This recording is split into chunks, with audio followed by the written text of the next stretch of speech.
C'est le père de tout le monde dans le manga aujourd'hui, Toriyama Sensei. Les mangaka, ils ont besoin d'être perchés ou quoi? Non, lui, il était pas. Lui, il était pas. Ouais, lui, il était super joyeux en vrai. Mais lui, il voulait rien faire en fait. Toriyama, il était super joyeux. Il a dit, moi, je vais rien faire, je vais être chill. D'où manga. Akira Toriyama. Moi, je me rappelle à l'époque où je regardais ça, c'était sur Club Dorothée, il y avait aussi Dr. Slump qui est aussi de chez Toriyama. De Toriyama, ouais. Mais c'était juste dinguerie, tu vois, des petits personnages qui Ouais. bougent, qui courent. Dr. Slum, c'était drôle, hein. Dr. Slump, c'était bien. Ouais.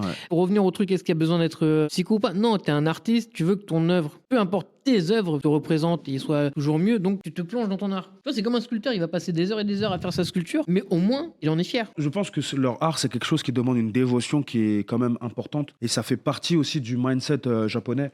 Oui. C'est qu'en fait, ils font pas les choses à la légère, surtout que pour des œuvres générationnelles comme ça, et des héritages culturels pareils. Et surtout, c'est des œuvres dans lesquelles la Toei et la Shueisha injectent énormément de fonds.